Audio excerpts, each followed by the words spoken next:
여러분들 뵙게 돼서 반갑고요. 이번 주 대주제는 경매 실패 사례 집중해봅니다. 1시간 반 동안 얼마나 많은 내용을 담을 수 있을지 저도 굉장히 조마조마하면서 자료를 준비를 했는데 실패 사례를 추출해내려면 무궁무진한 사례들이 있죠. 성공 사례 같은 경우에는 예를 들어서 임대 수익을 원하는 목적을 달성했다 또는 시세 차익을 누렸다 이러한 경우에 있어서 성공 사례 이렇게 분류를 할 수가 있겠지만 실패 사례 같은 경우에는 각양각색의 경매 사례만큼이나 그만큼 또 실패 사례도 다양하게 나타나고 또 그런 사례들을 많이 추출해낼 수 있는 그런 사례들이 많이 있다 볼 수가 있을 텐데요. 실패 사례를 통해서 경매 투자할 때 상당히 주의를 해야 될 사항들을 한 번쯤 되새겨 볼 수 있는 그런 시간이 가질 수 있는 그런 중요한 그런 계기가 되지 않을까 이렇게 볼 수 있을 것 같습니다. 지금 또 이후에 이유정 학우님 그리고 오남순 학우님 또 등장을 하셨네요. 모두 반갑습니다. 자, 그러면 경매 실패 사례에 대해서 한번 어떤 내용으로 진행을 할지 집중해부 한번 들어가 보도록 하겠습니다. 자, 실패한 경매 투자. 다른 내용으로 다, 또 표현을 할 수가 있겠지만, 제가 지금까지 선험한 오랫동안 경매 실무를 진행을 하면서, 실패했다라고 하는 걸 몇 가지 범주로 이렇게 포함을 해보면, 나눠보면, 먼저 취득 비용이 예상보다 과다하게 소요됐다는 거죠. 그래서 취득 비용이라 하면 그래서 취득가 즉 낙찰가가 있고 기타 제세 공과금 또는 명도 비용 그리고 개보수 비용 여러 가지 이런 비용들이 있을 텐데 예상했던 비용들보다 상당히 더 많은 비용들이 소요가 돼서 결과적으로는 예를 들어서 대금 납부를 안 했다든지 또는 그 이상의 어떤 비용들을 지출한 그런 내용들이 될 수 있을 것 같고요. 또 두 번째로는 하자 치유 비용, 즉 그 물건에 대한 권리 분석, 임대차 또는 유치권이라든지 법정지상권 여러 가지 문제가 있을 경우에 그러한 하자 치유 비용이 예상했던 비용들보다 더 지나치게 많이 소요된 것도 실패한 경매 투자의 하나의 유형으로 이렇게 분류를 할 수 있을 것 같습니다. 또한 예상됐던 명도, 즉 건물이 지상에 건물이 있을 경우에 그 점유자를 대상으로 임차인이 됐던 소유자를 대상으로 명도를 해야지 될 텐데 그 명도에 대한 비용이 상당히 많이 소요가 됐다든지 또는 예를 들어서 1년 이내 수익률을 5%, 10% 이렇게 감안을 하고 입찰을 들어갔을 텐데 그러한 명도 기간이 생각보다 장기간이 소요가 돼서 예상했던 수익률이 거기에 미치지 못하는 것도 실패한 경매 투자로 이렇게 분류를 할 수가 있을 것 같습니다. 또 결과적으로 이러한 실패한 경매 투자는 목표로 하는 내가 당초에 목표로 했던 임대 수익률 달성이 미흡했다든지 또는 처분했을 경우에 거기에 대한 수익률 즉 처분 수익률 시세 차익을 원하는 만큼 누리지 못했다라는 것도 실패한 경매 투자의 어떤 유형으로 이렇게 분류가 있을 것 같은데요. 구체적으로 실패한 경매 투자 어떤 유형들이 있는지 한번 살펴보도록 하겠습니다. 첫 번째, 등기부 등본상 말소되지 않는 권리를 인수했다라는 겁니다.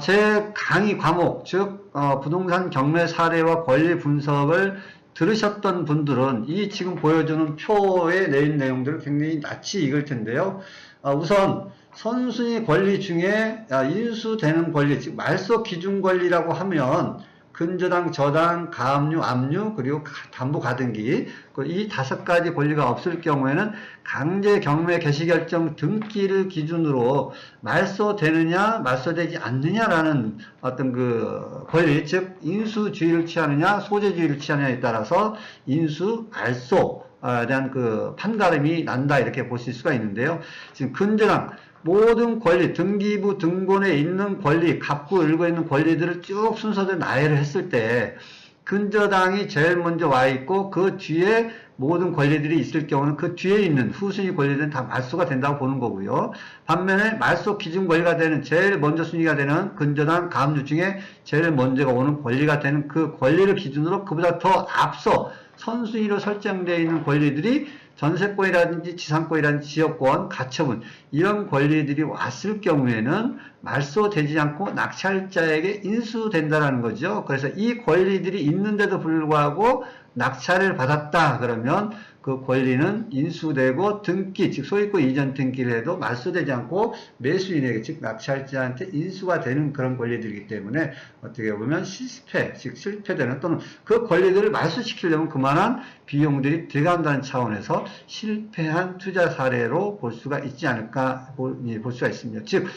이 권리들 중에는 예를 들어서 전세권 같은 경우, 선순위 전세권 같은 경우에는 말소 기준 권리보다 선순위이긴 하지만 전세권자가 배당 요구하면 소멸된다는, 구체적으로 또 그 권리 관계에 들어보면 조금씩 다른 그런 내용들이 나올 수는 있겠지만 어쨌든 간에 말소 기준 권리를 중심으로 해서 인수되는 권리와 말소되는 권리, 거기에 대한 구분을 명확하게 하시고, 그리고 나서 권리 분석을 해야지 입찰해서 낙찰이 될 때 거기에 대해서 실패 사례인지 성공 사례인지 이 부분에 대한 명확한 기준을 정립할 필요가 있지 않을까 이렇게 볼 수 있을 것 같습니다.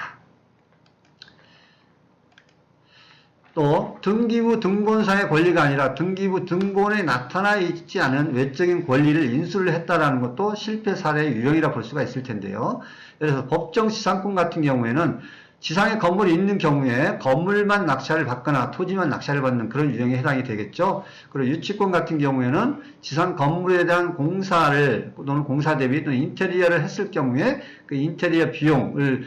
주장을 하고 유치권을 주장을 하고 건물을 점유하고 있을 경우에 그 점유자에게 유치권 주장하는 금액을 보상을 해줘야 되는 낙찰자가 추가적으로 낙찰 대금 외에 추가적인 비용이 들어가는 경우에 해당이 되겠죠. 그래서 법정 지상권 같은 경우에도 토지를 취득하는 경우 또는 건물을 취득하는 경우 거기에 대한 해법 또는 해결 방법이 각각 다르게 나타날 수 있겠지만 어쨌든 법정 지상권을 통해서 지상 건물, 토지를 취득하는 경우에는 지상 건물 소유자를 대상으로 철거 소송을 한다든지 또는 지상 건물 소유자를 대상으로 지료 청구를 한다든지 그런 복잡 다단한 어떤 해결을 위한 과정이 필요하고, 유치권 문제 역시 명도 과정에 있어서 유치권 비용을 서로 협의를 한다든지 유치권 부존재 소송을 한다든지 그런 복잡 다단한 소송의 과정이 필요하기 때문에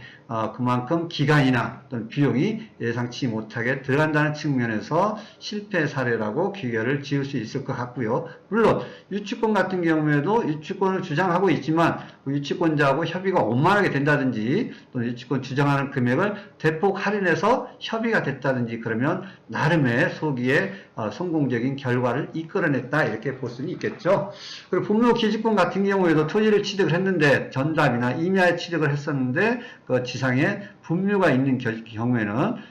그 어떤 요지에 굉장히 중요한 지역 또는 명당 자리라고 할 수 있는 그런 지역에 묘지가 안치가 되어 있는 경우에 그 토지를 취득을 해도 그만큼 활용 가치가 떨어진다는 측면에서 실패 사례로 귀결을 지을 수가 있겠죠. 또 체납 관리비 역시 마찬가지입니다. 체납 관리비 물론 전유 부분의 체납 관리비, 공유 부분의 체납 관리비, 그리고 연체비, 연체료 이것까지 포함해서 체납 관리비 범주에 포함되고 또 체납 관리비 중에서 전유 부분에 해당하는 건 빼고 그리고 연체료도 빼고 공유 부분에 해당하는 체납 관리비만 매수인이 인수하도록 되어 있겠지만 특히나 집합 건물 중에 쇼핑센터라든지 예를 들어서 대형 쇼핑몰이라든지 이런 것들은 전유 부분보다는 공유 부분이 상당히 더 비율이 높기 때문에 그만큼 체납 관리가 있을 경우에 상당히 큰 부담으로 작용하는 그런 사례들도 많다는 측면에서 실패한 케이스로 귀결을 지을 수 있을 것 같습니다. 물론 이러한 권리를 인수했을 경우에 그 권리를 해지할 만큼 해당하는 그 비용이 해당되는 부담되는 만큼 유찰되기를 기다렸다가 더 저렴하게 낙찰이 됐다 그러면 어느 정도 그러한 어떤 리스크가 해지가 됐다라고 볼 수가 있을 텐데 그런 걸 감안하지 않고 입찰을 들어갔다 그러면 그 비용들을 온팡 뒤집어 쓰는 측면에서 실패 사례로 귀결이 된다 이렇게 보실 수 있을 것 같습니다.